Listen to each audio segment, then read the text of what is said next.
Hey, what's up, everybody? What's up, Rick? What's up, Stream Elements? What's up, Pudgy? Roger, Joel? How's everyone doing tonight? Hey, Steve.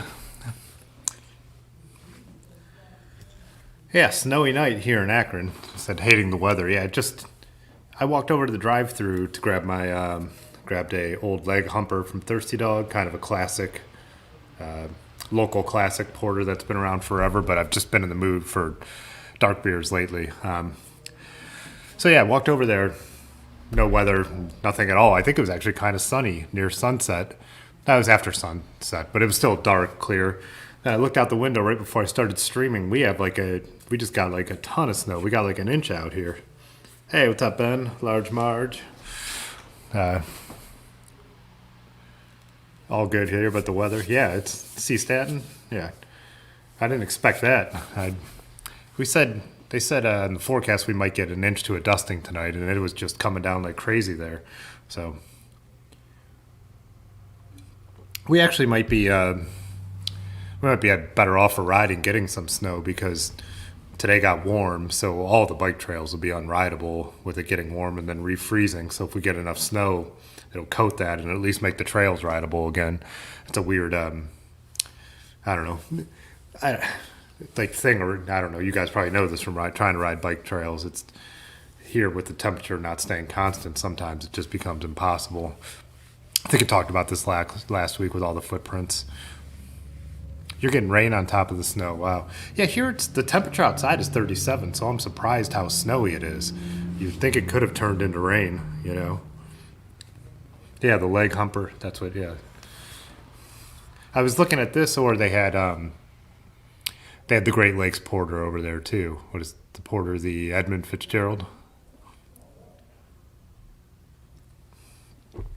Yeah, so it's weird. I looked at too the hourly for the weather tomorrow is coldest in the middle of the day, which is super weird. So I saw like in the morning, I'm like, oh, it's not going to be that bad. Maybe I'll ride early.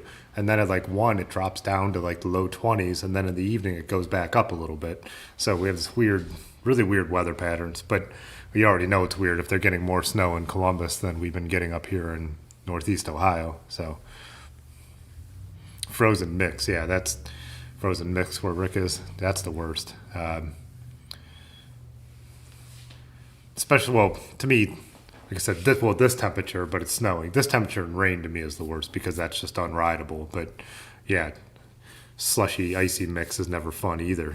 So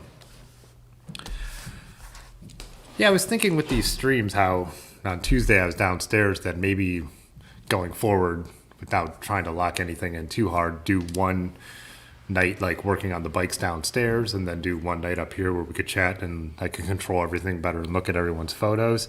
So that was kind of the idea I had today when I was setting up. I'm like, yeah, I should do one of each, you know, as long as my time allows me to get set up in each location.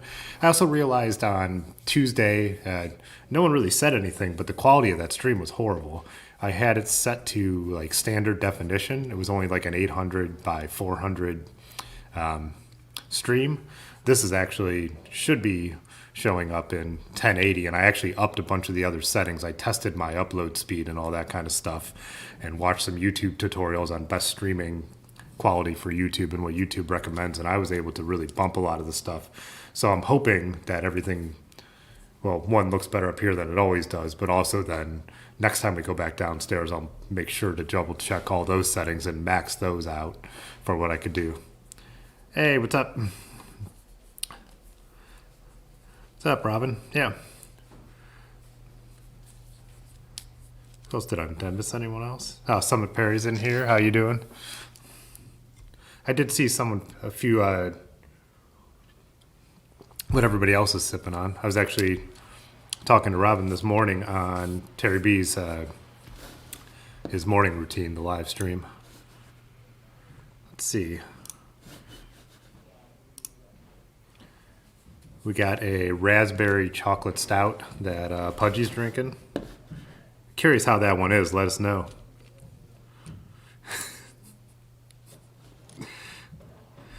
You're sending money because the stream was trash.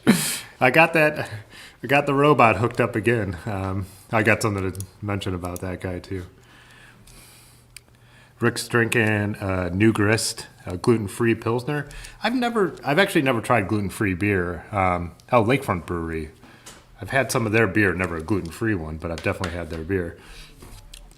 Yeah, I've never had gluten-free. I mean, I don't need to drink gluten-free, so I've never tried it. I've always heard some are better than others. Our friend Gabriel doesn't eat any gluten, drink any gluten. But he usually goes for ciders if he could get them. Ben's got a death save from Madcap. Nice. That's a delicious beer.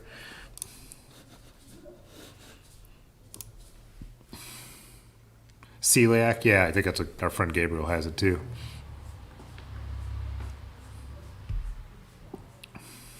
I was too hot exposure-wise. Yeah, everything was off. It was super pixelated. I watched the replay. I was using, like I said, a standard definition frame, and so it was expanding then into YouTube's 1080 stream. All the settings were wrong.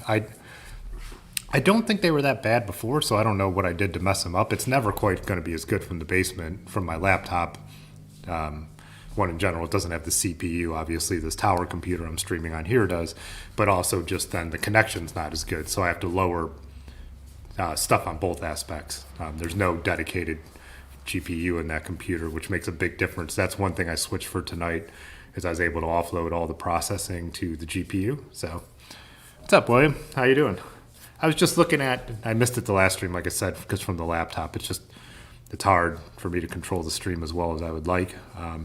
But I did see the bike pics you had posted right at the end of your fat bike set up in the touring mode. That up here. Yeah, your surly fat bike, and then you had it pictured with all the. Was that just a single overnight trip, or how far were you going? I like that color surly too.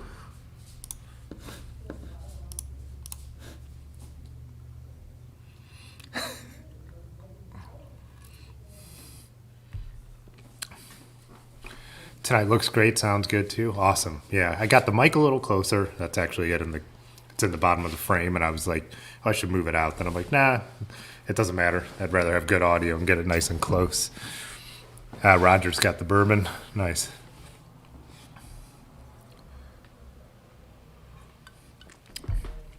Oh yeah, that's what I was going to say. Speaking of making the British guy say funny stuff, I got this in the mail from, oh wait, over here, backwards. Google AdSense today. So they send me a pin that you put in.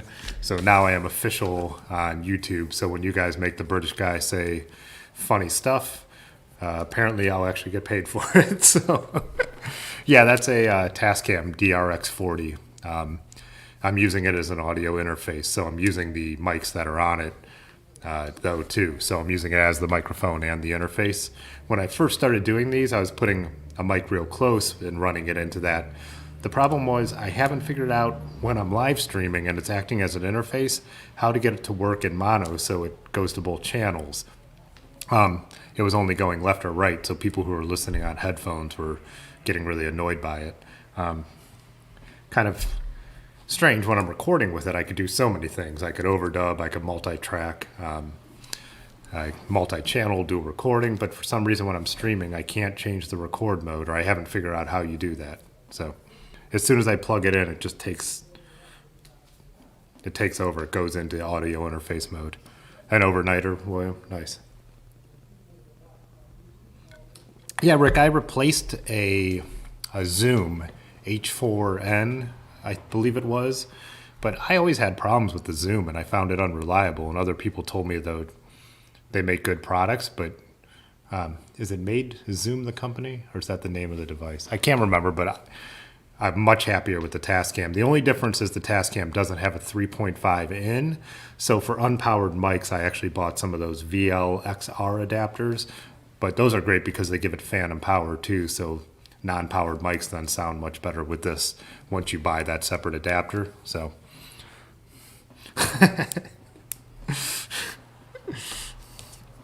yeah, two things with the channel that are kind of cool today. So one is the AdSense thing is official, so I'm official on that.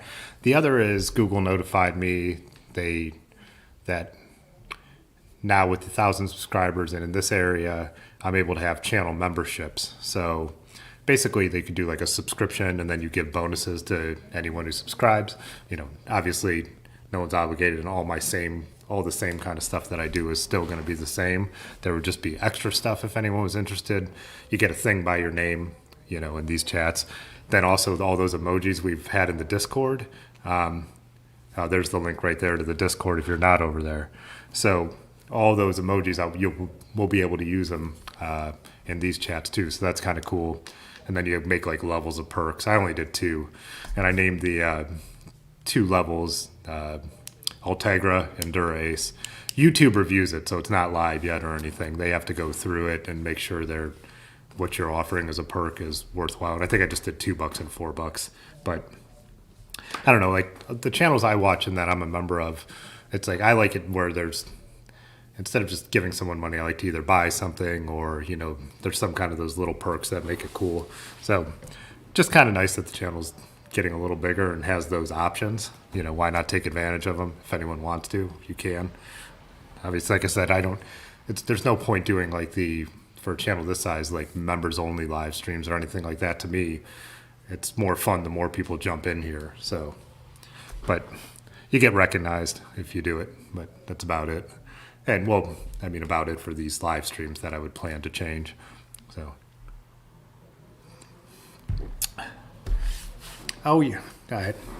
Since I saw that Ben was in here, I meant to try and find the large Marge, try and find some of the photos.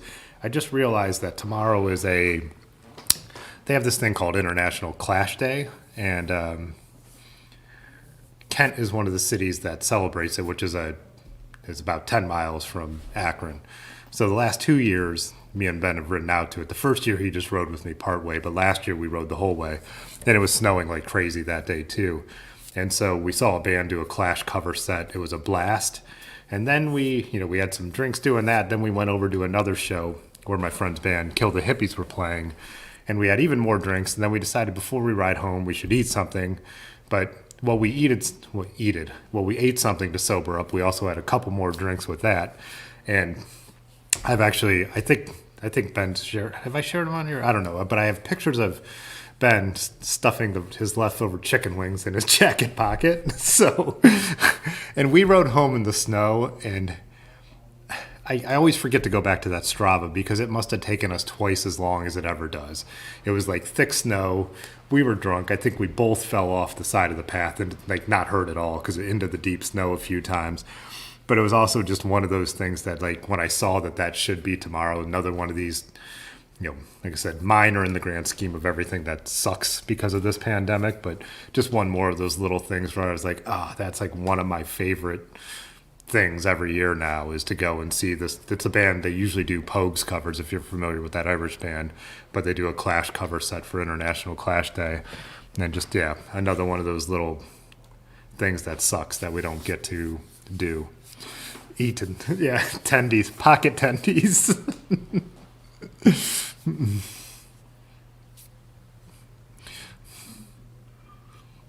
He also put the sauce in there too. He put the little plastic sauce in his jacket pocket. I think it was like a brand new, nice rain jacket. I'll find those photos here in a second.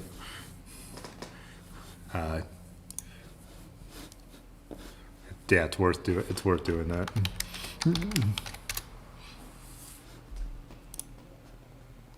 But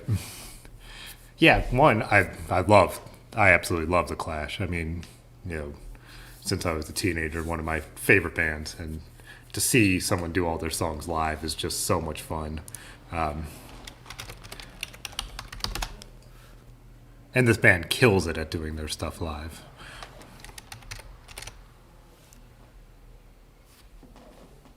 We got a pants question. There were two pants questions.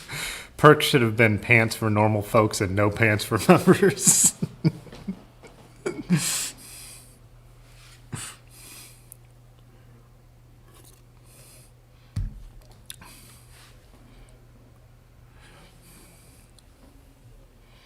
Pedaling while intoxicated, yeah.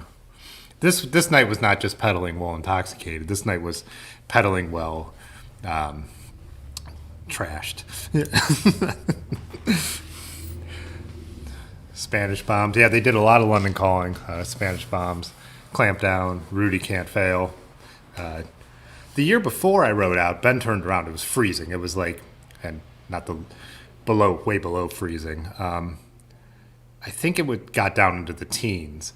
And I got there and I ran into a guy who knows Rick, who I bought the studio from, and I had met a few times, and he started buying me shots and all this stuff. And by the time I walked out the door that night, I was just like, how am I going to get home? I think it was down to like 12 or something like that. He ended up putting the Rowley into his back seat and dropping me off. And he saved my life because I probably would have died of exposure. I probably would have fallen over on the side of it's the Freedom Trail that runs between Akron and Kent. But hey, what's up, Art? How you doing? Thanks for stopping by.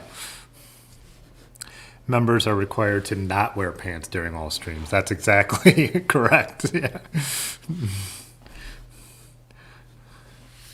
Did I only make those? I'm trying to remember if I only made those photos of Ben as a story or if I actually posted them. I could be like the old guy when they say, well, no offense to anyone older, but when they pull out their iPhone, let me show you a photo, and then 5 minutes while they scroll through their phone. I'm into last winter here. Let's see. because there's people.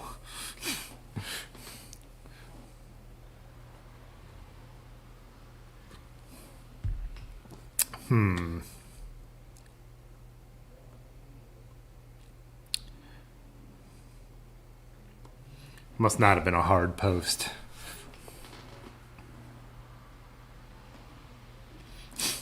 Thanks, Art. I appreciate it.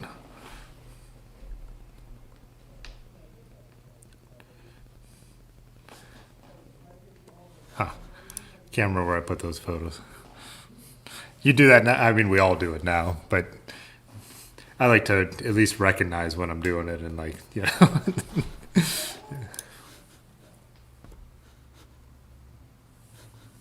Oh, let's see. Robin posted his, looks like his bike camping setup here, too. Oh, yeah, that looks sweet.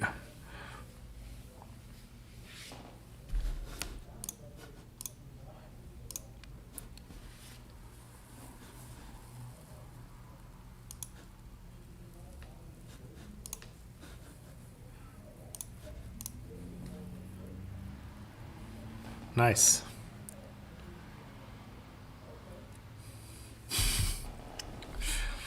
Oh, you got here from Terry Berenson? Awesome. Yeah, he was on Tuesday when I was working on my bike on the live stream. He actually popped in the chat, which was pretty cool when he was traveling, still with his family, and he was chatting with everyone for a little bit. So it was kind of cool to have him over here. So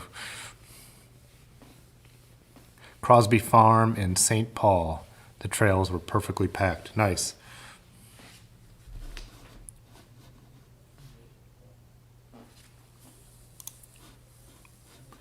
I posted a link too in the share a video section. Did you guys check out, if you haven't checked it out yet, check out Lanky Cyclist. He did a rebuild or an upgrade to his Surly Wednesday with whiskey components. I just watched that video about an hour ago. Looks like a really cool set of upgrades. So yeah, with the whiskey fork and whiskey stem, whiskey seat post, right?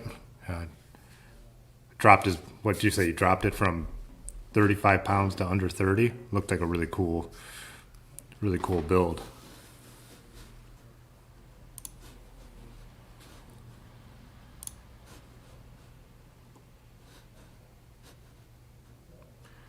Oh, Ben found some of the photos, so let's see if.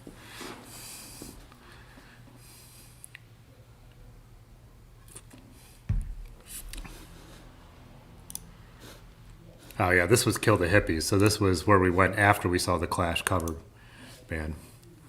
These guys I've been friends with for years. They recorded, Matt here recorded my band, some of the first stuff we ever recorded, and they are awesome. They're they're great people. He's a great band guy. You could see here the way the night was going. So there are some people I miss because I usually see him a few times a year, but with everything that's going on, I haven't seen him. But yeah, here's the boys from the County Hell. This is the band that's doing the Clash cover set, and you could see the kind of energy they play with.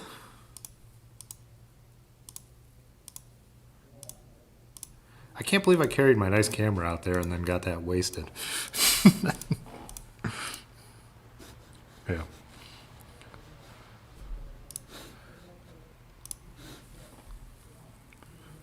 All the cool kids have whiskey.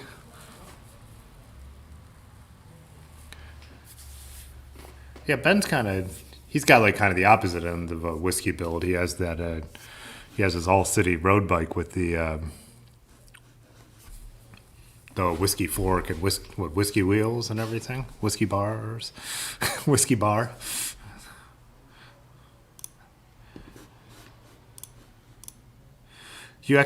Ben actually snapped a picture of us riding home that night last year. It's probably why you wiped out. You probably pulled out your phone and went.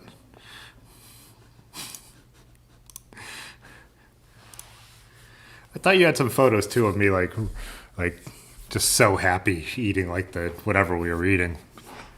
I think I got a sandwich. You had, or did I? No, because it was only bar food. We were there so late. I think I was eating tendies. Yeah, we were both eating tendies.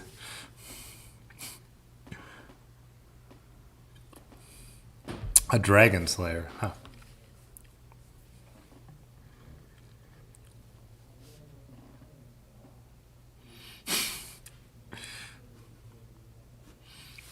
No, not the Cosmic Stallion. He has the Gorilla Monsoon and the fast one. I forget every time.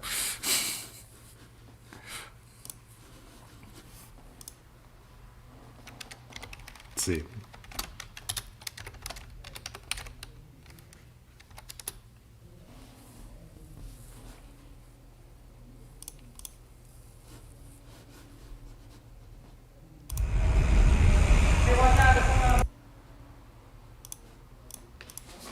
Being Zigzag. summer, Yep. like I said, Zigzag. There it is. I wouldn't say shot wise.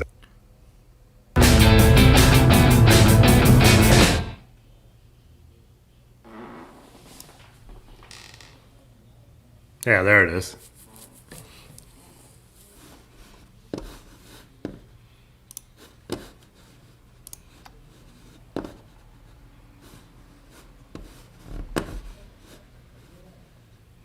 That is blaring in my ear.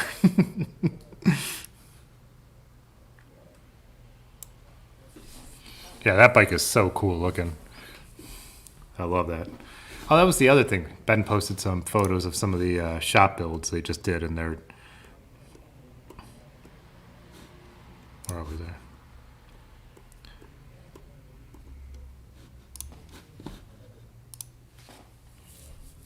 Yeah, that state bicycle. And then Matt showed a picture of his state down below. I'll get to. State, are they the one that Pathless pedaled? He just reviewed some of theirs. They had a couple bikes that were in the low $1,000 range that were like really affordable for a pretty capable gravel bike. It's the Cannondale Topstone. Those are cool too. Those would be a great bike. Yeah, and that Midnight Special. I saw this one when I think was in the shop. I'm loving the new color of this. I didn't mind the light blue one. Erin was actually looking at that Midnight Special a little bit, the last one, before she decided on the Bombora. But I really like this color a lot. That's a cool build. Oh yeah, then that's Summit Perry's state bicycle.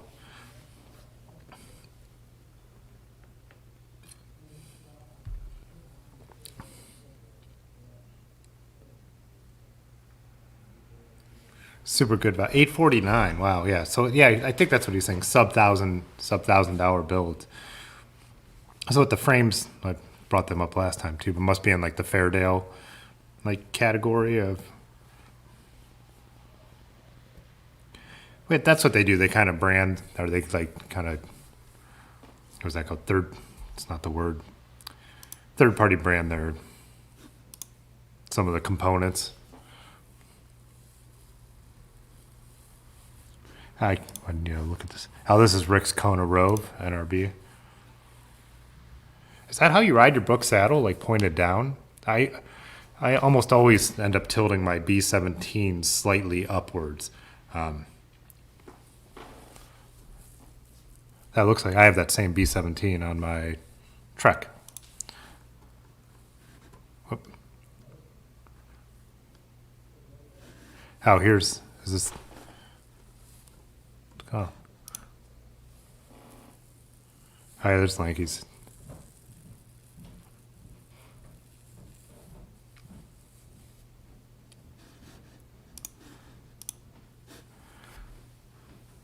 Yeah, that looks really cool. I do like it with all the black carbon and aluminum. I was surprised by, in your video, when you were talking about the tires being cheaper but also so much lighter. And then you were saying, too, the tread pattern's not as aggressive. I don't think that'll be a problem on tires that wide. And, maybe a little more in the snow, but for actual mountain biking, it won't matter because you're not allowed to mountain bike on the trails when it's wet anyways. So Ben said the states are steel on the heavier side, but not bad for the price.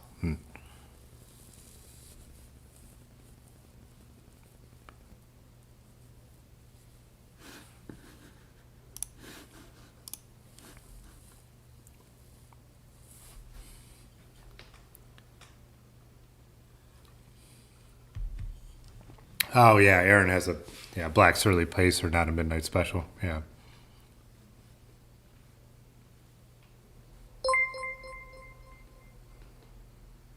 Pudgy Pedal Pusher Super Shattered $1.99. Pee pee poo poo boing boing bang pop.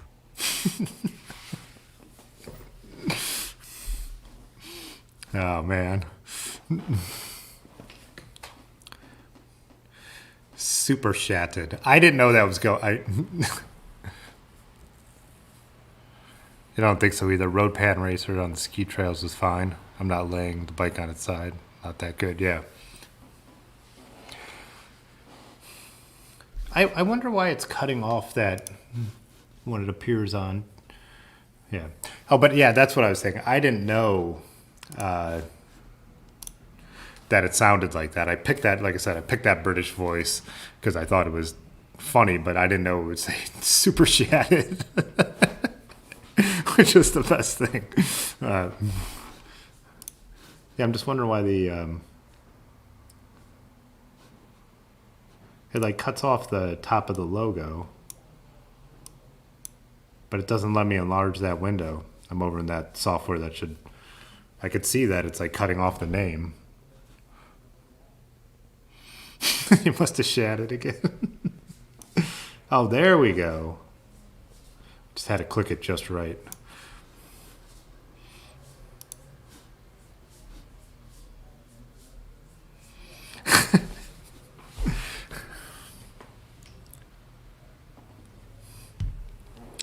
Thanks, Matthew. Tell them don't fall over and die from exposure. Cheers.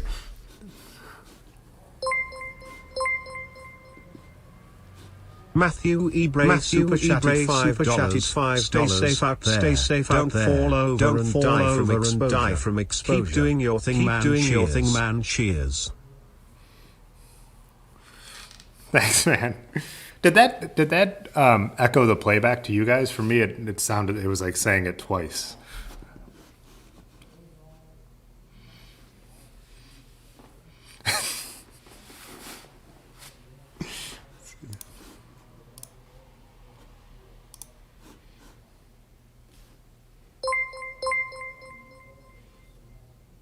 Rick Urban offer Super $4.99. Upward pointed Brooks make my junk go numb.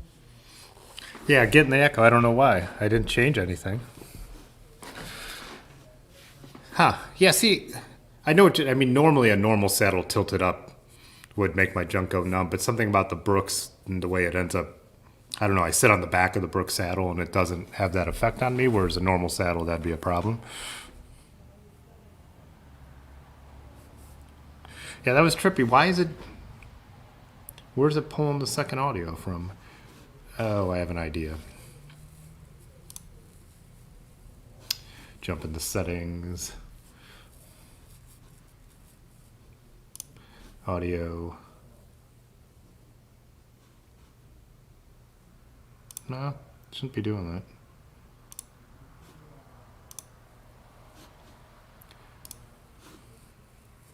You pay double for echo.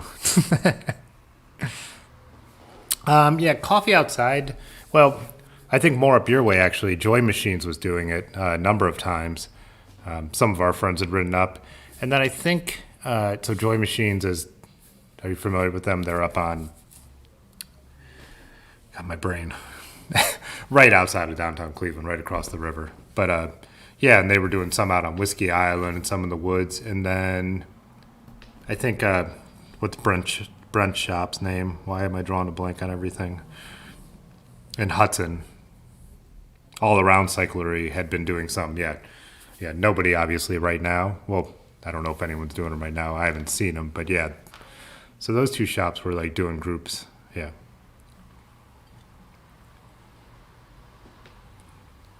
Coffee outside, and then yeah, there were some just that were just organized that I saw a few times, and I'm trying to picture where I saw people doing it. I can't remember if it was just a couple of our friends. Well, I think, Lanky, you know the White brothers, don't you? I'm trying to remember. I think they mentioned that that you guys know each other, the twins, Ken and Andy. Because I've seen them meet up a number of times for coffee outside. Got another one of Robin's bikes. Get that up here.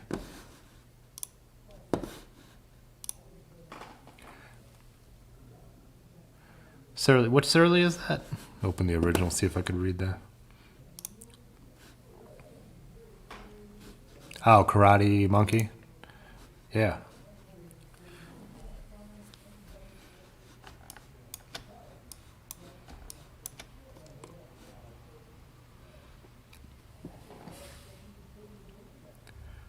I think your fender might be just a little bit low there.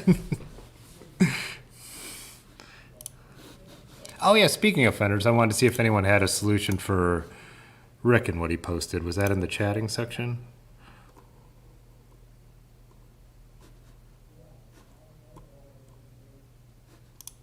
Oh yeah. Oh, my browser's not there, is it? Okay. Why not?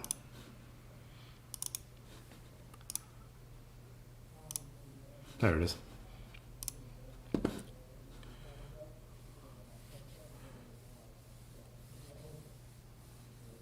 Oh, you don't, like, you don't know the White Brothers? Okay. In our group chat, when I first found your channel, like we have an Instagram group chat for all my cycling buddies around here. I had posted your channel, and a couple people, maybe it was just Large Marge, but a couple other people I thought knew, had mentioned that they knew who you were. Yeah, but wait. Yeah, Rick was talking about how he got this new bike rack, but his problem is the fender, having to take the fender off to use it. Is there any solution for that, or is it just something you have to deal with? You just have to take the fender off? Being, as you guys know, like I only have one of those old school bike racks that hangs it from the top tube, and I rarely even use that. I also have that same toe peak bag. That's what I use for backpacking, bike packing.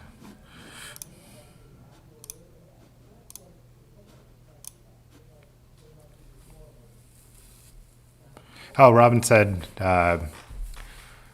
Pixel Wolf is working on my new logo over on his Twitch stream. Yeah, we always miss each other now because he's streaming over there and I'm streaming over here. So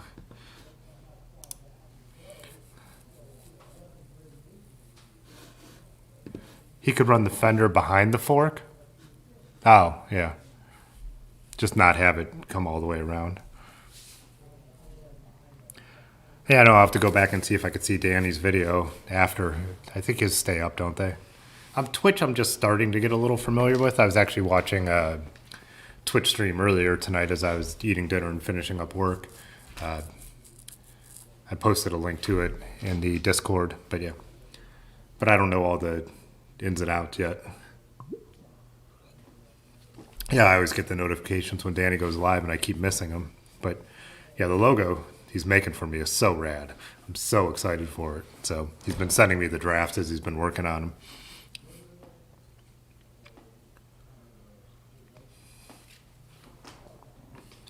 Move this out of the way. Just trim it.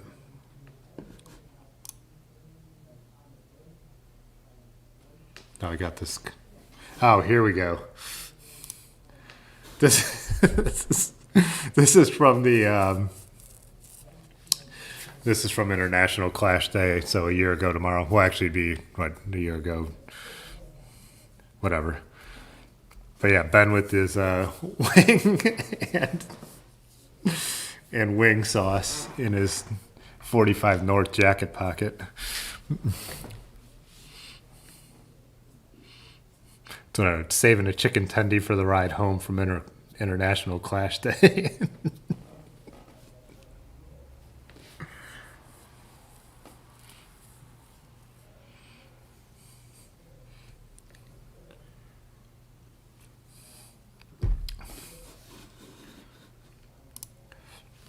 Yeah, Twitch. Yeah, Twitch is definitely live streaming is the thing. You know, big in gaming, but yeah, like DraftKings, he has like a whole setup to do cycling videos, and he's got like a modem. He's got his phone on the handlebars for the chat. It's really cool. It's fun to watch and then like communicate with him. And Terry B's been doing it a little bit too on Twitch. And the one day he was like riding his bike to B&H with a friend, big, huge photo store in New York City. And it was kind of cool to interact with them while they're like shopping for stuff. It's like, you're like telling someone like stuff in real life. It's like, oh, grab that hard drive, bro. I get a kick out of it. But yeah, I don't really. It seems like some stuff you have to pay to watch, or if you have to pay to watch the replays, I need to explore it a little more because there's some cool stuff over there.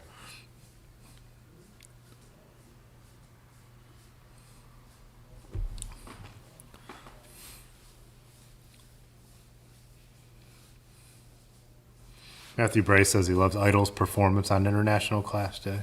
Idols.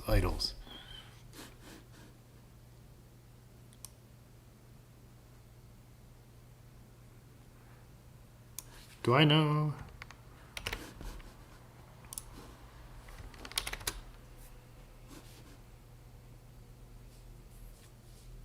I don't think I'm familiar with them. Just Googled them. English rock band formed in Bristol in 2009.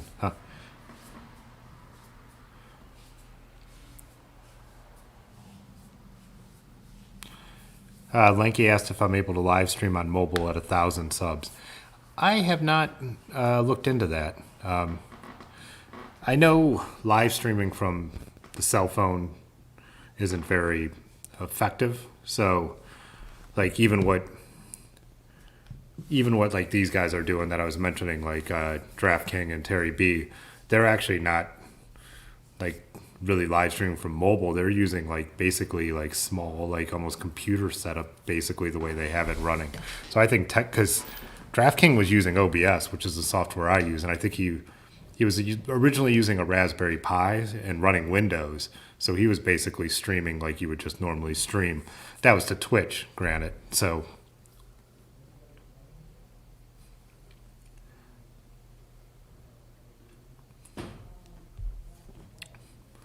yeah, it might be 10,000 just to go live with your phone.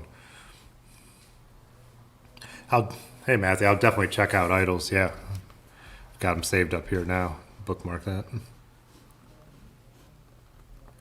William, I actually have 3 Instagram accounts. So I have Fitzwater Photo, which is a mix of personal and professional photography type stuff, and then I made a bike one, Fitzwater Cycles, just because I was posting so much bike stuff on my other account. I'm like, I'm just going to make my own one. And I've said this before too. I wanted to only follow cycling on one account because I watch a lot of pro cycling, and if I can't catch it in the morning, I don't want to know who won a race till I can watch it later. So I couldn't open up Instagram or anything like that because I would always see who won the races. So then I separated those 2 accounts, and then I made a third one for my analog photography stuff. So that could be specific to that. And then also, same thing, I could look at accounts that are just specific to developing film and all that kind of nerdy Polaroid stuff and stuff like that. So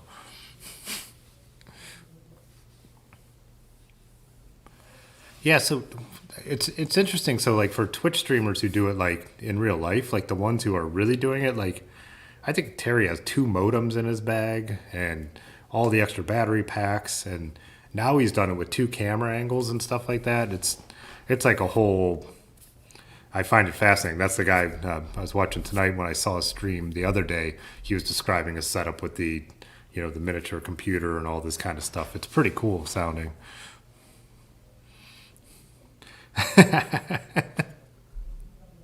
I'm a high maintenance grammer, but I don't actually post that much. I think I post more to my cycling one than anywhere else. I mean, I usually have a story going on Fitzwater Photo, but what Ben said, my 4 secret account is Fitzwater Peaches. Yeah, the entire thing is about how peaches don't ripen after you pick them, and Aaron refuses to follow that account. Oh, yeah, you love that. I was playing that Aaron Rock in one of the videos, too. Yeah. Yeah, Art said lots of gear going on. Yeah, it's really cool. It's like a neat thing, but I'm like, I was thinking about it, watching like the one I was watching the other day, the live streaming, like in real life while you're riding. And I'm like, in the summer, because I'm out past night a lot of times, I'm like, might be able to do these live streams. And I'm like, oh, I should like look into that because the setups aren't crazy expensive. It's a lot of stuff and it's a lot of working out what works together and the technical details. It could be so cool to stream from my bike for this channel when I'm out riding in the summer. But then I thought about, well, what's the data rate for that? What do you pay? Like, you'd have to have, like, if you're having two modems that are beaming a live stream, like how expensive is your cell bill with that stuff? Because I come close to going over on mine already as it is just from posting stuff.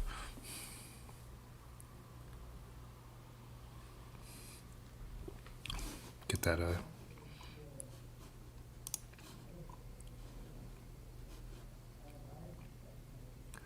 oh, this is Robin's 520 touring bike. I got the bar ends on there. I'll make this bigger.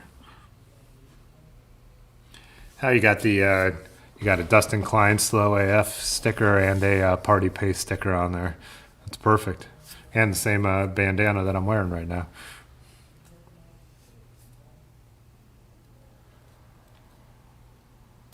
Yeah, that's a pretty cool setup. Looks like that's a well-loved Brook saddle too.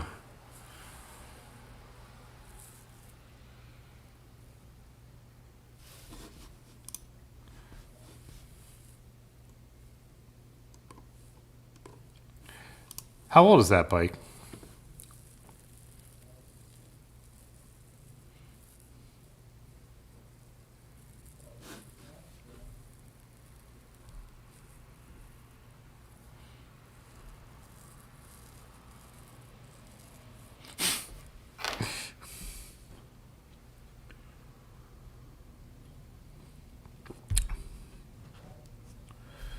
What else is in the Teaches of Peaches?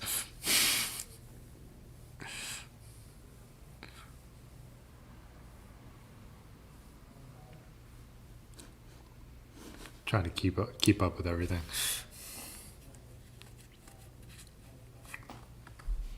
Huh. I wonder why it's not showing the...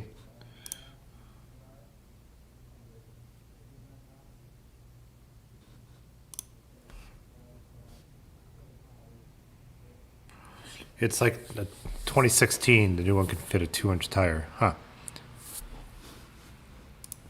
I haven't. So yeah, I'm not as up on Trek anymore because the two shops I hang out at or go and buy. Well, the one I hang out at, one's normal times. The other one I buy stuff from, don't carry Treks. But that's what I like.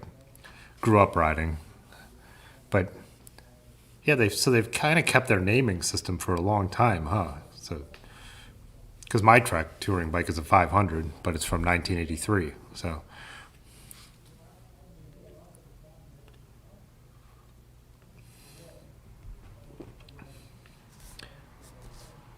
oh yeah, before I forget, I'll bring it up tomorrow morning.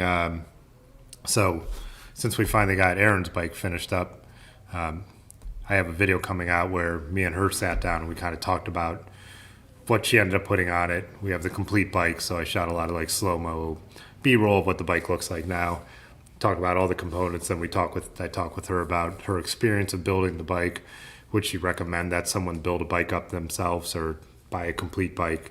And just someone at her level going from being someone who just rode bikes to someone who wanted to actually get their hands involved in like all the process, which is cool. And like I mentioned, she actually built one of the wheels with Otis and Yanda's direction. So yeah, that'll be out tomorrow morning. We talked for when we talked about it, we just got so into some of the topics. Like I recorded like 50 minutes for the video. I think I cut it down to under 20. So, but me and Erin, this is one thing we were talking about, maybe doing a weekly video together where, I get more of her perspective, which I think is kind of interesting because she's newer to the cycling world, but she's completely taken to it. And then I think maybe there'll also be some interesting perspective of having a woman involved because for some reason everybody who watches this channel is a dude. So, which is fine, but it just is what it is. But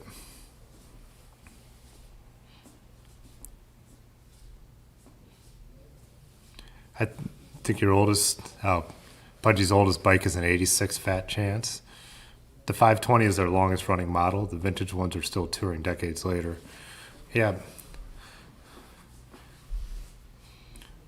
Yeah, I mean, mine is, I've switched it from the original. I bought it on Craigslist, and I think it was all original, but then I took my Trek 1500 from 2007 and put all those components onto the 500. So it's 9-speed 105 now. The only thing I didn't change was the brake calipers. So, hey, Sean, how's it going? Let's see.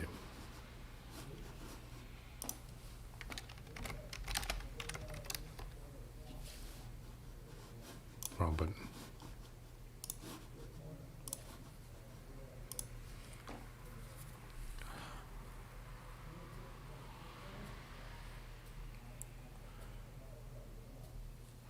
Chick super chat for free. Are we allowed to have a ladies' night on YouTube? Is that a...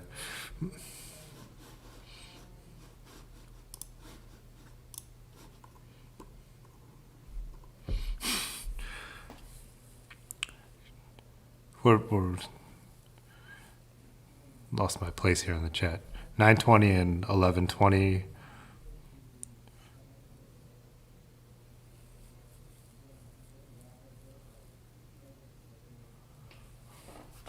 Yeah, man, I think that's, Matthew, that's important to get some other perspectives. And that's why we ended up doing the video. I said, let's kind of do it as an interview so I could just kind of lead you with some questions, but let her talk, because her perspective is way different than mine and way different than, the people we ride with coming into the biking world. I know she got super disappointed when she realized that there's a lot of, she didn't know because she was only hanging out with me and Ben and like people who like to ride gravel and we don't care what kind of bikes people have. We like them all and all this kind of stuff. She was disappointed when she realized there's a super chachi element on some sides of cycling, like, the Lance Armstrong era dudes who are jocks, for lack of a better term, and like some of the tough guy stuff that goes on, and especially with the stuff that happened last summer. And just seeing some of the comments that were on, any bike company that had come out supporting BLM. So, yeah, it'll be interesting. I think it'll be cool to keep doing that and do some more stuff. And the perspective of, one, a woman, but two, someone who's newer. And, it's still been interesting getting her comfortable on certain aspects of road riding and stuff like that, where now I've just been doing it for so long and don't think as much about it. But you have to put pants on for ladies' night.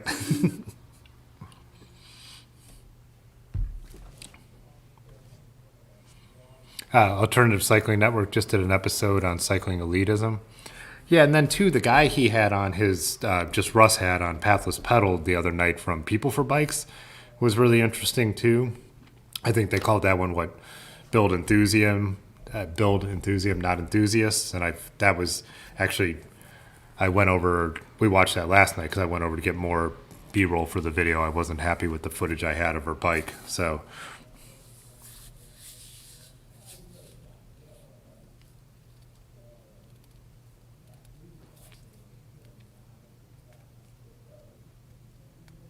statistically speaking, most cyclists are dicks.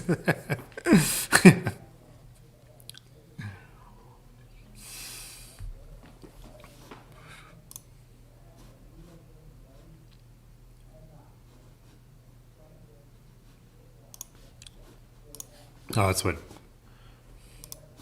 Ben posted, some of the Blue Lugs Flickr page. I watched that video he posted, can't remember who posted it. Whoever posted the Blue Lug video, I really dug it. Yeah, well, that must have been of this bike, right? Yeah, because I was watching him do that bar tape with that crazy thread pattern and everything.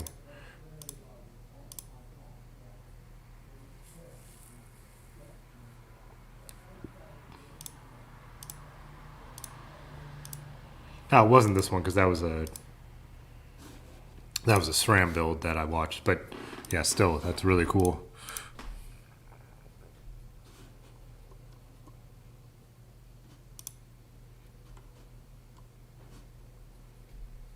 Oh, that's rad too.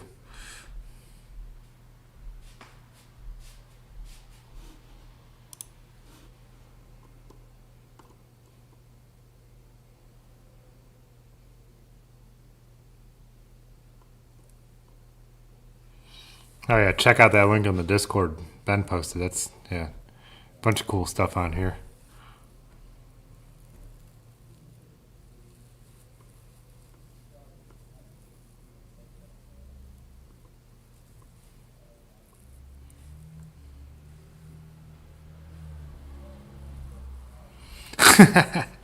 Sorry, Rick. Sorry for ruining Brooke Saddle's angles for you.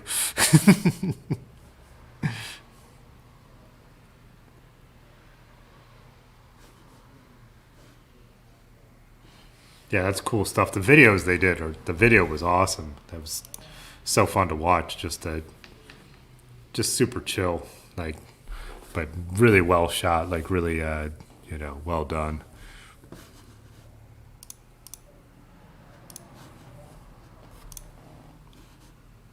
Let's see if I can find this.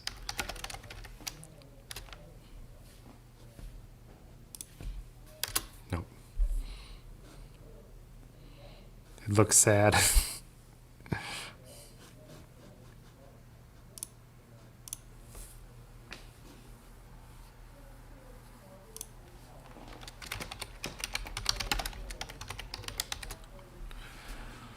Sorry, I'm a little less talkative because I'm really. I woke up last night with a cramp in my calf that almost had me scream out loud, and then the only thing that kept me from doing that was I was afraid I'd scare my upstairs tenant.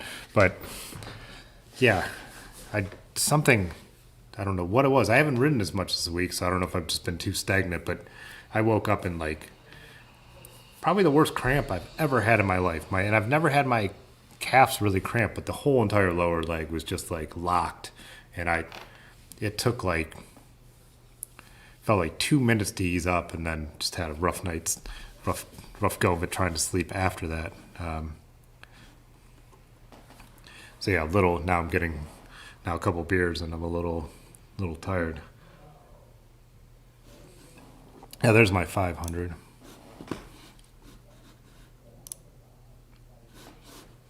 I wish Instagram let you make these full screen. I don't know why Instagram has to have the worst website in the world, but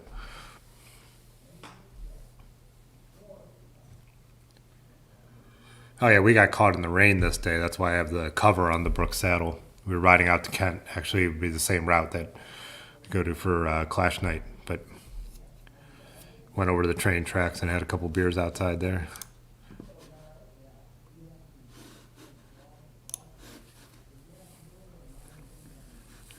Gene Milner's Dream Build series are super addicting to watch. I'll have to look that up too.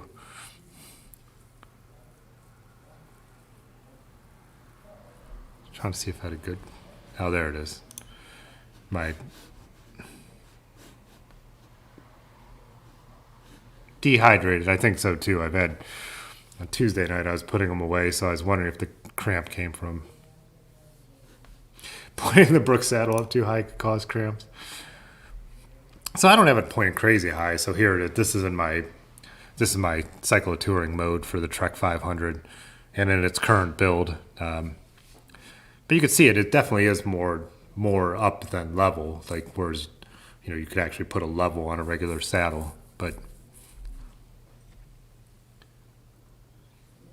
one thing, I bought this bike just because I thought it looked so cool. I didn't know what I was going to do with it. Then when I did the Neo Retro build, I absolutely love it now. I have like 4,000 miles on it or something like that.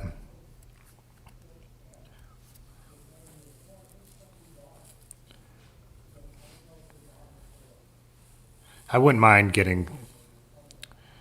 I kind of wish my rear bags matched the rest of the setup. In Frost River, at Dirty River, they actually had the bags that matched my frame bag and handlebar bag, but it was just like, at the time, it felt like it was a little frivolous. I didn't really need it because everything here is functional. And this setup is what I took on the last time we did this was a 5-day trip. So I think I have, that's everything that went in there. So this was my all the gear and then all the gear on the bike. So good night, Roger. Thanks for hanging out, man. But yeah, I love that bike. I love that setup. 32s, so decent for, like I said, cycle touring. Not really like bike packing. We do the second night, the first night, stay at this place that's up a crazy gravel road, but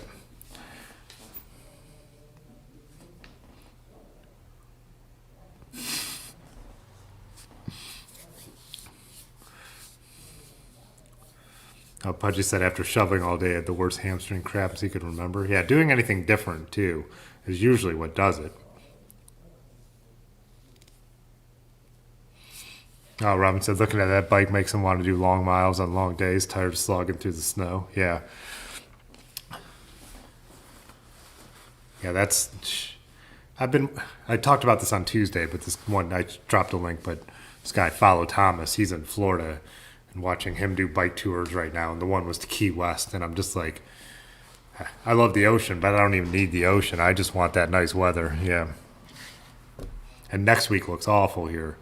I don't know what the snow precipitation thing is, but we have highs in the teens, and that's just not fun, All right, Lanky. Thanks for stopping by.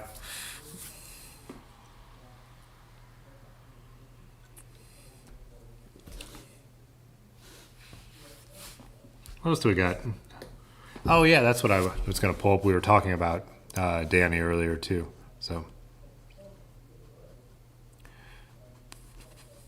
there we go.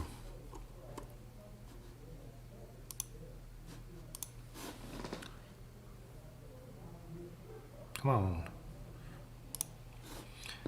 Oh, yeah, check out some of...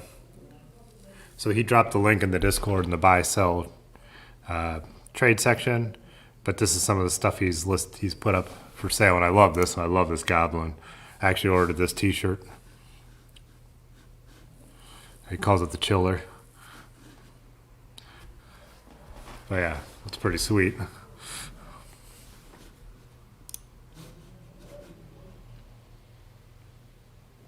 Yeah, but a lot of that stuff look cool. Yeah, so check him out over there. Oh yeah, the one he has in the mug there is pretty rad too.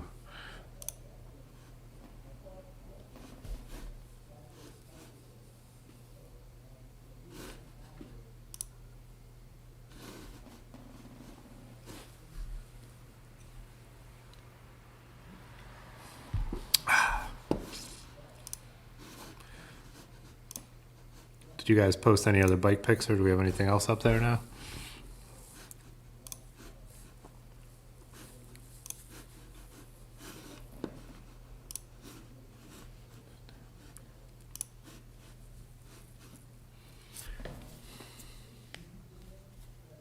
Oh yeah, that's a couple other things I have coming up. So yeah, Aaron's video tomorrow. Like I said, I did that one company sent me cycling shorts to review, so I've been riding them down on the trainer when I've been riding on the trainer. So I'm going to make a video about cheap Amazon cycling shorts, because why not? They actually feel pretty good. How they hold up is always the issue when you review something that's inexpensive. If they feel fine for a while, are they going to be garbage down the road? So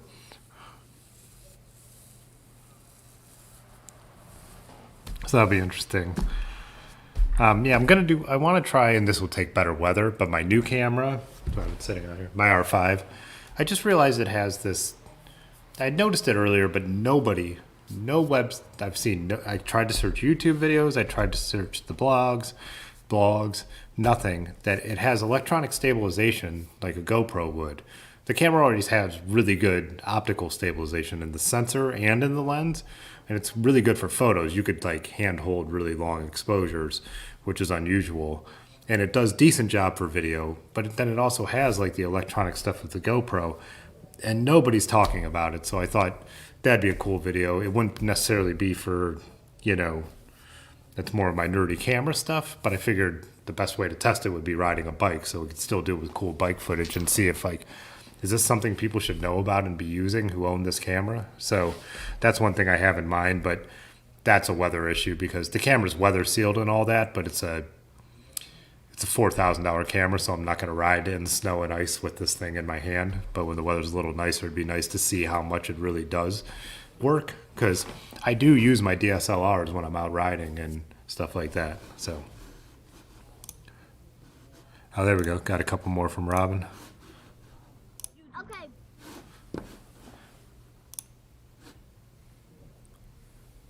Oh, that's a cool photo for sure.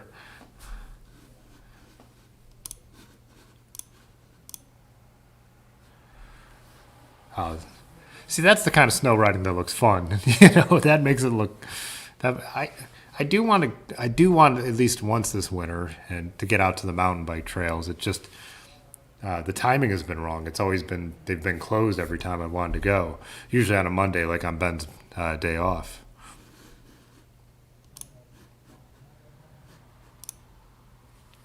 Oh, there's the surly in the woods. Nice.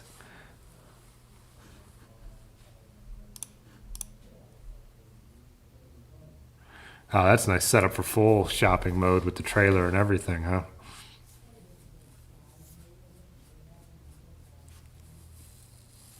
A nicely packed trail, yeah. Yeah, that's our problem around here. I mean, it's way colder where you are, but at least it almost stays cold and you get the snow to get into the right condition. Our problem here, like I was saying earlier, is we just have all these fluctuations, which just ruins everything. So you're ending up, when it's cold, it could be really icy and full of tracks and footprints, or, it's almost you need that fresh snow here for it to be the mountain bike trails or even just the regular bike trails to be fun or rideable.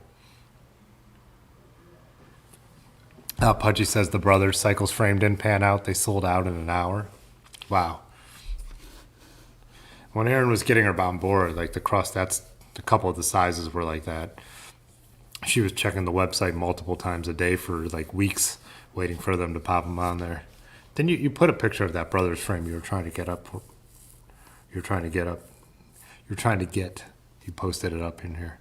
Yeah.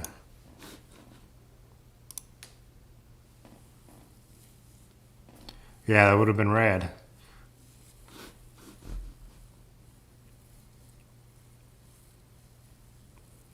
What kind of clearance does that frame have?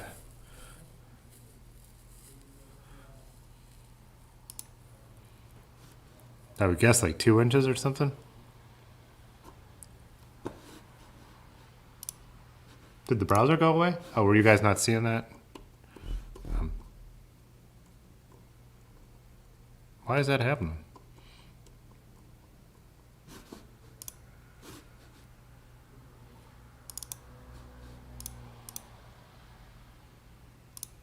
There it is. I don't know if that was up there. In case it wasn't, that's the brother frame he's talking about. 2.1. Yeah, it's kind of perfect.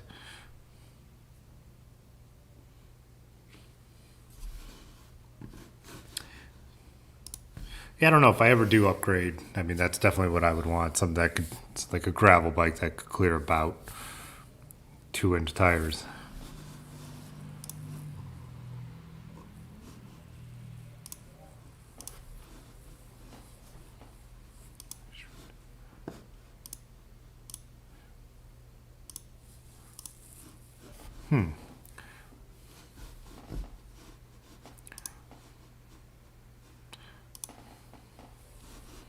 I wanted to pull up a video and test the channel and see if we're getting that crazy echoey feedback.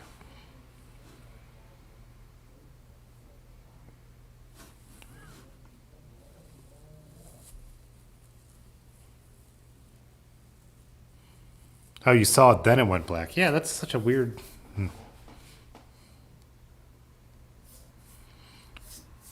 It's not ideal for everything, but a great option to have. Yeah.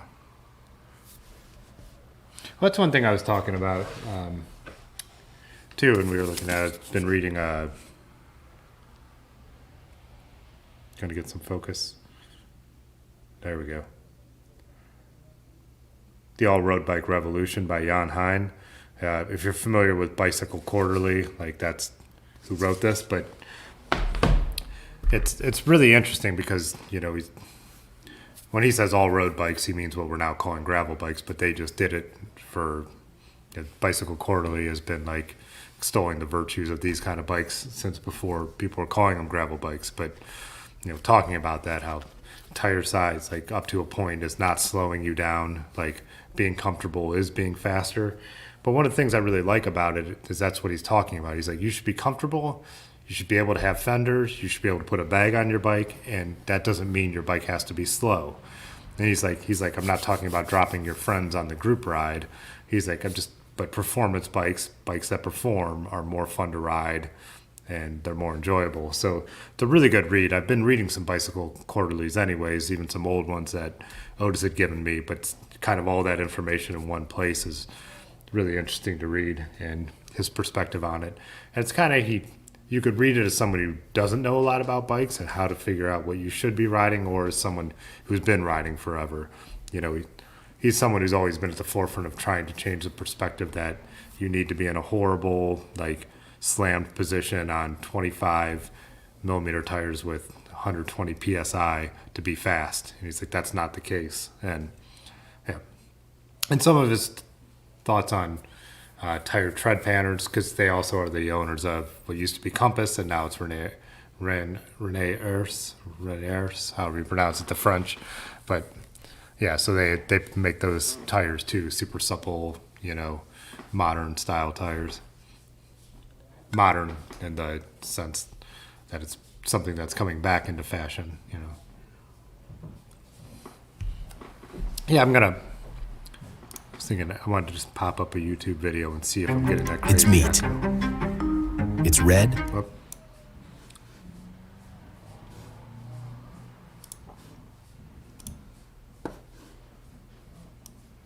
All right.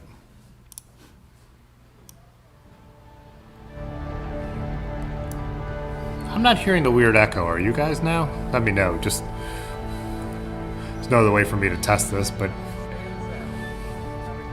asking.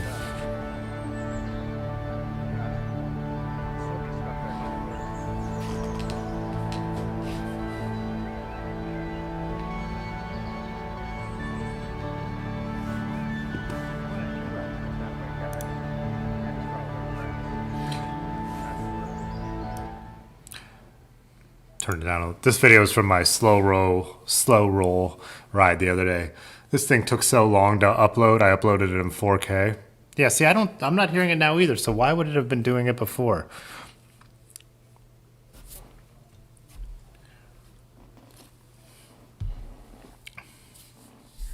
Hey, Joe. Thanks. Thanks for.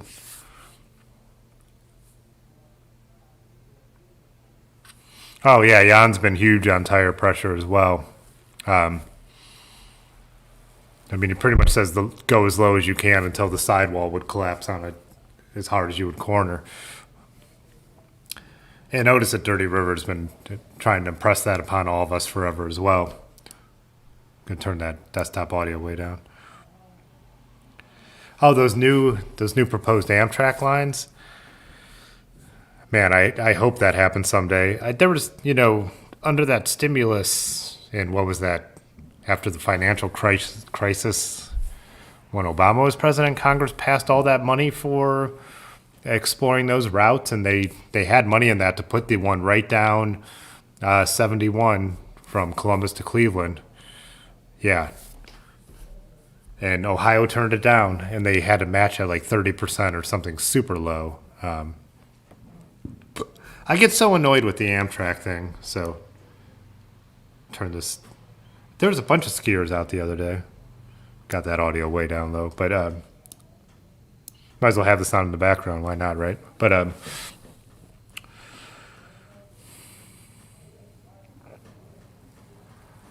put you out in a good way. Yeah, it's just super chill.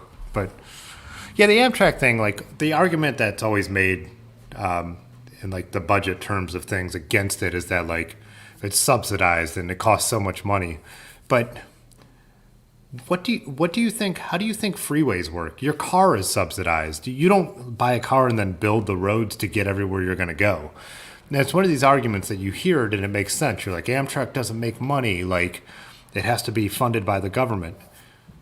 who do you think is funding your roads? Like, it's one of these things that, like I said, you first hear it and someone can make it sound compelling, but it's ridiculous. It's a completely ridiculous argument because everywhere you drive is subsidized. Also, all your gas is subsidized by our military having their hands all over the world, but that's a whole other issue. But yeah, so I just think that's one argument we need to get rid of and forget about and compare it to what does a freeway cost? What does your car cost you? You know, like cars are often subsidized. You know what I mean? Fuel efficient cars have been subsidized. The technology that goes into electric vehicles has been subsidized by the government. So the fact that Amtrak isn't some huge like money-making bonanza isn't the point of Amtrak. There's some reasons that as a society, you pull your money together to do something that is convenient and awesome for everyone. And anyone who's been to Europe and has been able to travel by train knows how great it is. Yeah, Amtrak is a public service. That's how it came about. You know, Amtrak is when all the different train companies were like shutting down service, the government stepped in, put them all together into one, and Amtrak is what the result was. And it's not like it loses tons of money. Like Amtrak is not as expensive as maintaining the freeways. Like so that's one of those things that drive me crazy. Yeah.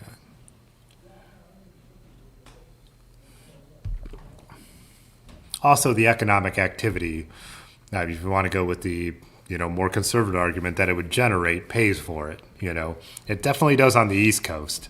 Yeah, the Northeast. That's what Yep. Yeah, I was talking to someone who came over from England, and then even just the other day at the shoot, I was talking about with Ravis, the one guy's from the Netherlands, and he was like, "That's just the one thing." I said, what do you miss most from home? Is it food? And he said, public transportation.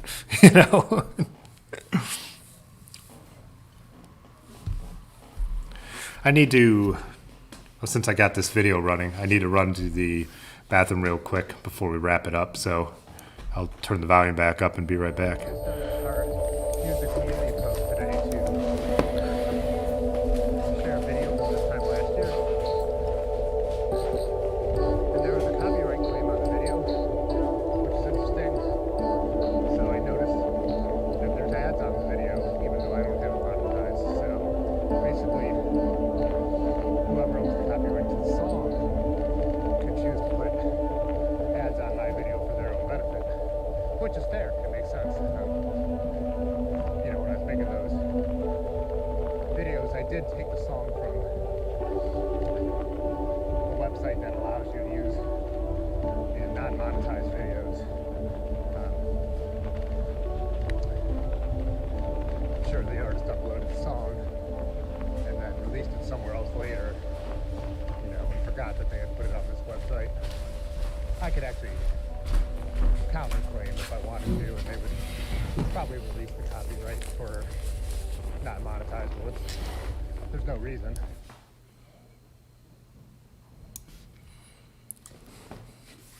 Let's see. It's so nice to take the train everywhere, yeah.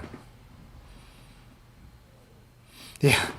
They do subsidize, the way they do subsidize the biking culture in the Netherlands is amazing. My one friend Kyle went over there to study it, who's I've talked about before on here, the director of the Knight Foundation. But yeah, I mean, they've been putting in all those like cycling bridges and stuff so you don't have to cross roadways. And then even the rails at like lights so you could put your hand and not have to put a foot down, just the trash cans at the angle. I think someone shared a photo of that not too long ago on here. But yeah, that cycling infrastructure, I was wondering if we were in a place like that, like the Netherlands, if we'd be frustrated by the cycling traffic like we're frustrated by road traffic now. Today I just ran down to UPS because I forgot to ship out a couple pieces of swag. I had set them aside to put something else in there. And I'm just like, I have no patience for traffic because one, with the pandemic, I don't drive to a lot of events. And then also just that I ride everywhere. So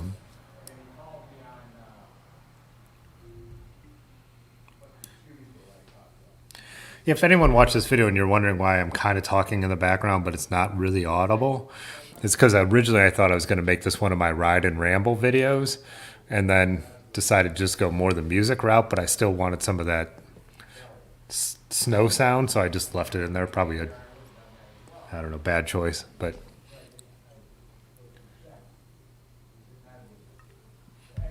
yeah, then found this totally chill music just to throw in the background, like a couple tracks that were like 18 minutes long.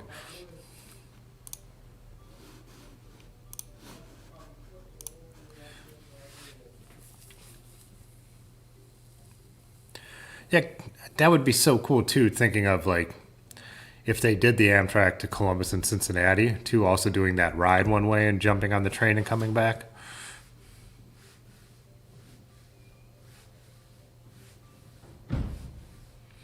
Or if we'd not see it like as the outlet we do here, it's like doing what you do as your job and you start not to see it as a vanity thing. Yeah. Because, you know, talked about that before too, like where like a lot of people who ride bikes and do commute around here, and especially like some of the working class people, they don't consider themselves cyclists. There's people who can't afford the a car, so they ride, and they don't think of themselves as a cyclist because around here, you're the guy with spandex and a helmet on is a cyclist, right?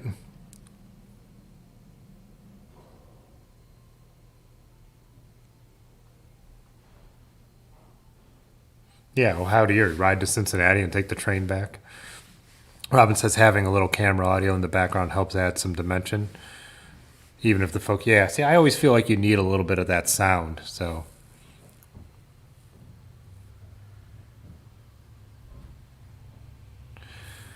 Yeah, Ben says there's some interesting current Amtrak routes right now. One runs from Cleveland to Albany.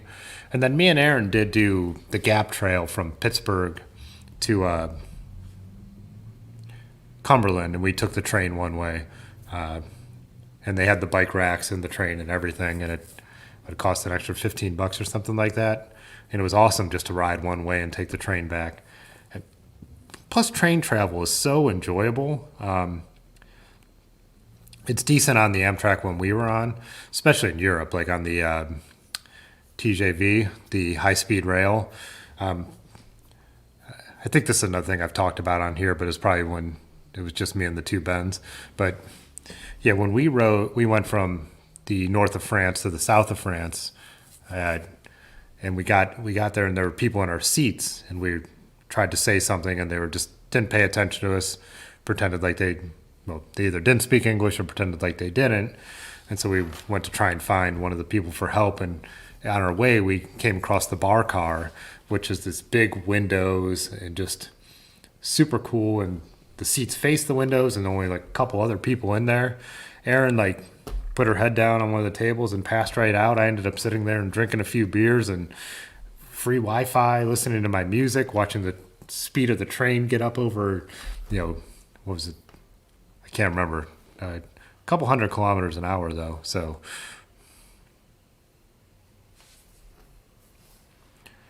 Woody and Ben took the Amtrak. Oh yeah, Cleveland to Pittsburgh. That's right.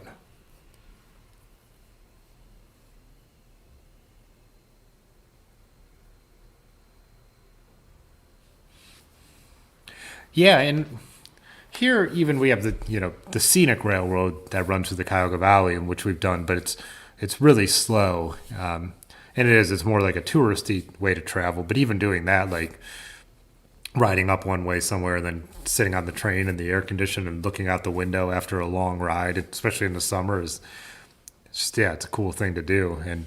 But yeah, more like a 5-day tour, and then just getting to take the train back would be so awesome. We did 3 days on the Gap Trail. It was Aaron's first tour. So I think we were doing where we did 60 miles a day.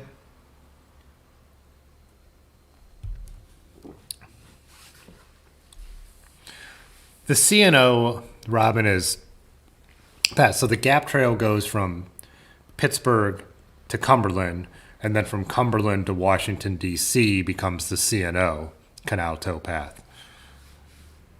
So that's farther east. The towpath from Cleveland to Akron is the Ohio and Erie Canal towpath, which runs all the way to New Philadelphia in Ohio. So 110 miles from Cleveland on Lake Erie to where they've completed it.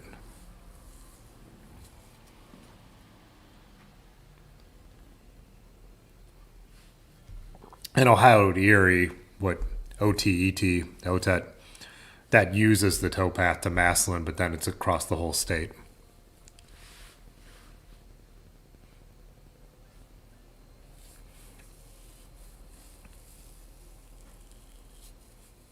Yeah, train deaths were up 50%, but what did that make it, like 4 instead of 2?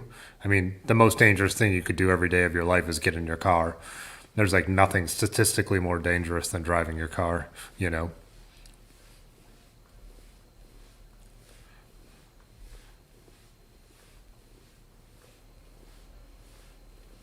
Cincy to DC, then ride Amtrak and back. Oh, that's right. Were we talking about? I think we were talking about that a little bit a couple weeks ago, right? We pulled up the maps, Sean. That'd be a really cool ride. Yeah, there's a number of towpaths too, Robin, because one of our thoughts would be, so what Sean's talking about would be a few towpaths as well, because that would be Cincinnati to as far north as he went would be the Ohio to Erie Trail, which would include the Ohio and Erie Canal towpath. And are those technically, yeah, CNO is a towpath, but the Gap Trail is more of a, trying to remember if that's not really a canal as much. That's a train. That's an old train, abandoned train right away, I believe. One thing we're talking about is the Empire Trail, which will be, or did you say Albany? No, Cincy, yeah. Because there's the Erie Canal towpath through New York, which we rode late last summer, Buffalo to Rochester, but goes all the way to Albany. And then from Albany, you could either go north or south into New York City.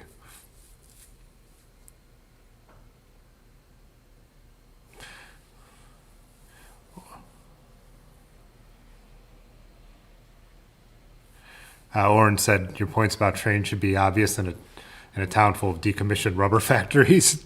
Trains anchor local jobs. Yep.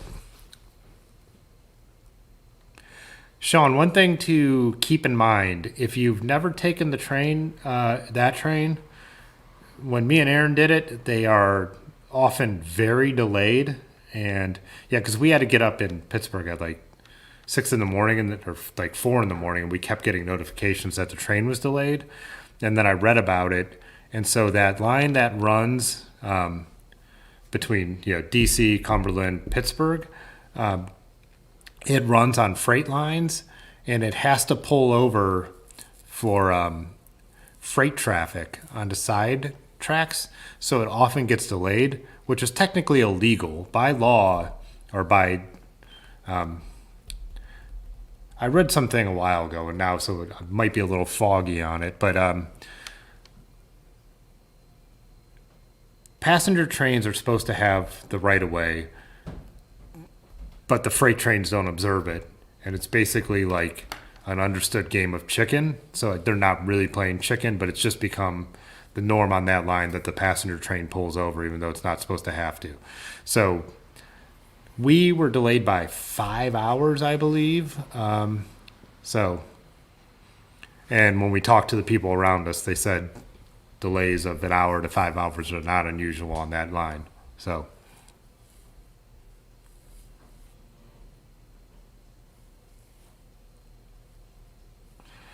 Robin asked if I know about the project for the Great America Rail Trail.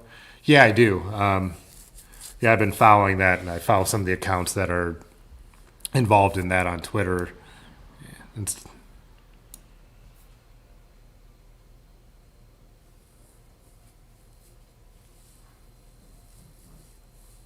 Yeah, the Great American Rail Trail sounds awesome, and Aaron's friends with some people who are a little bit involved in it. Yeah, William, I'd say do it. The Gap Trail is the part that I know personally, and then I've watched a bunch on the CNO because I'm interested in doing the other half too. From what I've read, the Gap Trail is like rideable on. Erin rode it on her Pacer, so 32s, and there's a town about every 10 miles, so you don't even need to pack that heavy. It just depends on if you want to camp. We actually, that was a credit card tour for us. We did Airbnbs, so we were only riding with like clothes and the stuff you needed, and you didn't need to bring food or anything like that on the Gap Trail. I think the CNO is kind of the same town-wise, but I guess the surface is a lot rougher in different parts, and you're better with more of a bike packing bike in case the weather turns on you. People have talked about how it could get muddy and slick on the CNO. It's not nearly as well maintained. The Gap Trail is like a towpath. It was, especially in Pennsylvania, it was very smooth going all through Pennsylvania. The climb to the Gap out of Cumberland, it's like a railroad grade, so it's not a crazy climb, but that was cinders, and you did have to pay attention to the road a little bit where it maybe washed out a couple times. And by road, I mean trail. It's not a road at all. And really cool, there's a steam locomotive that runs along there, and we passed and everything. The views, like when you get up to the Continental Divide, are really, really beautiful. I wouldn't say the Gap Trail is my favorite touring ever because it's all pretty, but I talked about this before too, but it could get a little monotonous pretty once you're past the Continental Divide. So I guess which is kind of cool if you're coming from Pittsburgh. We came from Cumberland. I think I said that backwards, but still worthwhile. Still really pretty and fun ride. Definitely the Gap is pretty easy riding too. Like I said, you do get to the Continental Divide, but none of that. There's no steep gradients anywhere, so you could really cruise. The ride after, we passed the divide going all the way to Pittsburgh, it's like there's times where you could just, like you're running 2 gears harder than you feel like is normal, but it's just this tiny gradient down. And so it kind of makes it fun to cover a lot of ground faster than you normally would.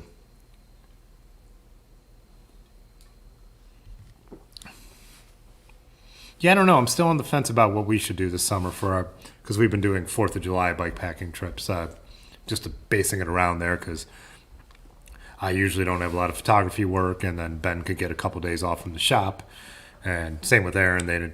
She changed jobs, but with the farmer's market, they didn't do a farmer's market that weekend.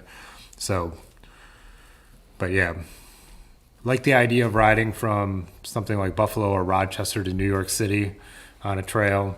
I don't mind the idea of doing Ohio to Erie again because I have such a good time on that, and there's such a change in scenery. But some of the ideas that Ben has talked about up in Michigan, now that Erin has her, gravel bike, and I could obviously set my Raleigh up to do bike packing instead of riding my Trek.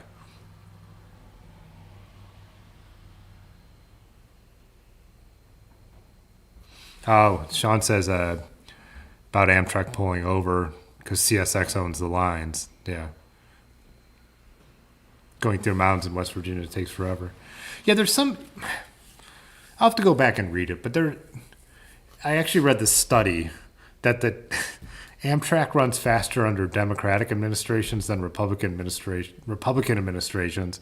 And it's not that one is more efficient or it's just that they'll enforce some of the rules that are supposed to be put there to give the passenger trains the right-of-ways they're supposed to have, so maybe I'm wrong that maybe, as Pudgy said, that freight trains have the right-of-ways and they own the lines, but there is a law that is written that is supposed to equalize it a bit so passenger trains can run on time, and they're totally ignored and not enforced at certain times, and they're more enforced at other times, which just goes with political persuasions that the Democratic administrations are going to enforce, because you can imagine passenger rail more than a Republican administration would.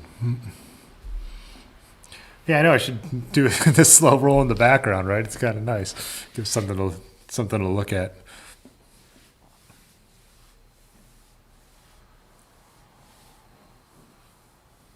The Northeast Corridor is the only, and I think that's what Amtrak's story is too. All the private companies, it got to the point where the freight lines were the only thing that was making them money, and so they are making them a lot of money because from what I read, I think passenger rail still was profitable, just obviously way down from what it would have been in 20s, 30s, 40s. So I think that's how Amtrak was created, and so basically the government kind of bought all the passenger rail service from the private companies and made Amtrak to keep that public service running. And yeah, the private companies maintain their railway, the right of ways for their freight traffic or whatever it may be. Worth looking into again because it's kind of interesting. But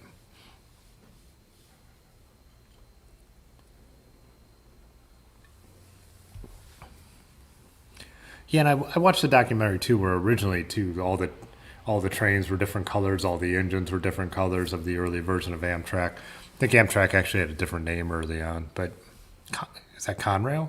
Is that what No.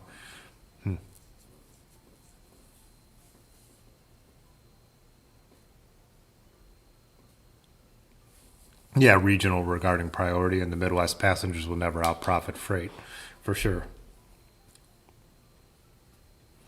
It's one of those things that can annoy me in general about some stuffs with the stock market and the way things are set up. You could have a company that's profitable, but they're not profitable enough for like Wall Street's interests. So, they get sold or put out of business. Well, it's like what happened with the newspaper industry. Our newspaper and most local dailies have never lost money. They just don't make a ton of money anymore. And so they get downsized and bought up by corporations, then shrunk even more. And then even the Cleveland Plain Dealer doesn't get shipped out anymore. They went to 3 days for a while. And it's if someone would just buy one of these and just let them run like a normal daily, they would actually make money. They just wouldn't make Wall Street money, enough. But it is what it is. One thing in this video in the background I want to work on. So if you saw the early part where you could actually see my legs and arms, I was using a gooseneck thing to hold the camera up, but when I'm hitting the bumps in the snow, it's slowly working its way down. Well, I won't do that hand motion again, sorry. But I wanted to figure out if I could tie something to brace it in that position, because I thought it was kind of a fun perspective to see the bars and the legs. It's almost a chest mount, but without me having to have a chest mount on. But yeah, I stopped and pulled over and actually moved it to the bars. It's actually on the stem here. That's how you could see the brake cables and stuff like that. But that was the reason, because I just didn't want to have to deal with keep moving the camera angle around and worried about it flopping around. So this is actually a detour around our sewage treatment plant in the valley. The towpath used to stay along the river. Now it kind of comes up around this way. There are a couple fat bike trails you could see there that were out there before me. Besides that, just a few walkers.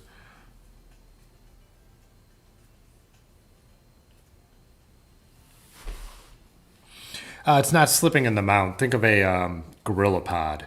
So this is kind of like Yonda actually gave it to me. It's kind of like one of those gorilla pods that you could bend around. And it's just not strong enough to hold the Hero 8 up.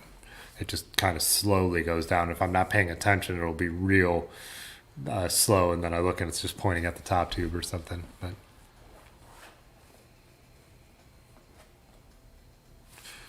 good night, William.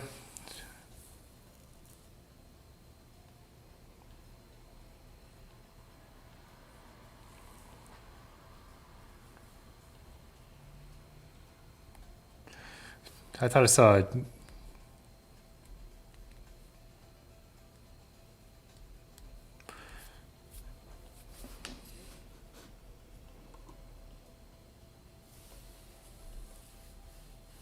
Yeah, see, I don't want it. It's the stem cap mount's not a bad idea, and I have it on the stem here with a ring adapter. The thing is, I wanted it farther back, which would be fine on my rally, but as you see on the Trek 4900, the cables are all run along the top tube, so I can't clamp onto the top tube to get the camera back. I like having a little more bar action in there. That's why I like the mouth mount, because it's my perspective. But for a hour-long ride, I don't want to be, an hour-long ride when it's freezing, have a GoPro in my mouth. But Chest mount is obviously the other solution, but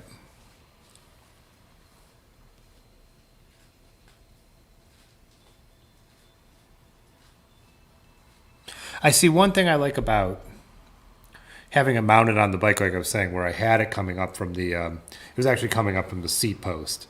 And then so just like right in front of the tip of the saddle. So it's almost the same perspective as a chest mount, just slightly lower. But then if I get off the bike and talk to the camera's not attached to me. So like I do in this video, like on my way back, I go over to that train station there on the left. And like I do like the beginning monologue, and I could put the camera wherever I want it. But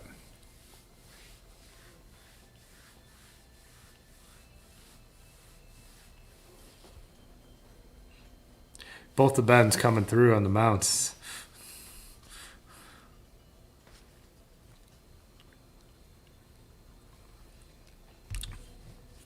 How's the volume level? Can you hear the music and my voice is clearly loud enough over it right now? Because for me, it doesn't change the level in my monitoring. I could only hear it at full YouTube blast, which is why I have these half off.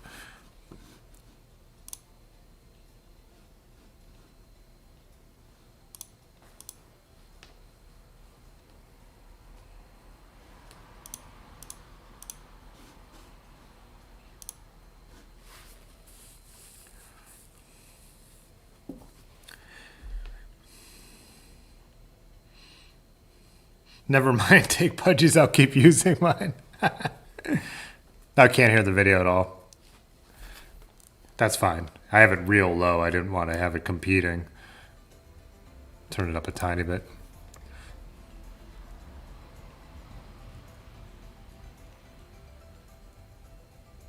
You like this view the best? Yeah, at the back of the bike blocks too much of the view. Yeah, I get that. I guess I would like the perfect balance of having just like kind of the bars, which harder with flat bars. I could do it better with the brake hoods on my drops. I don't want the pure floating view. I do like, I like having the front wheel in there, the front tire in there, so you giving the bike experience.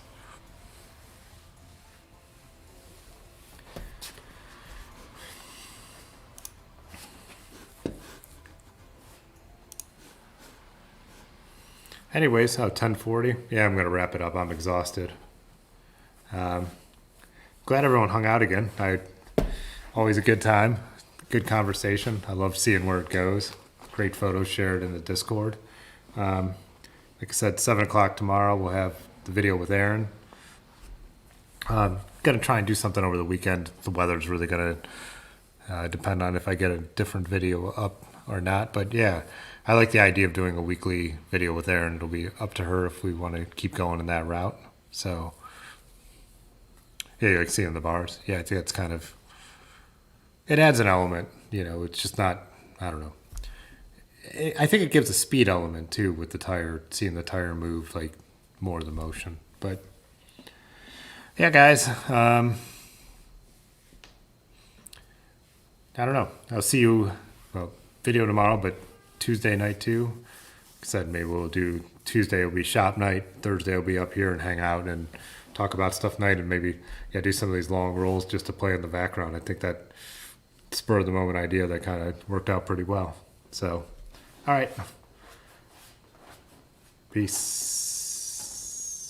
Okay, bye. All right. Okay, Yeah. this is not Fitzwater photo.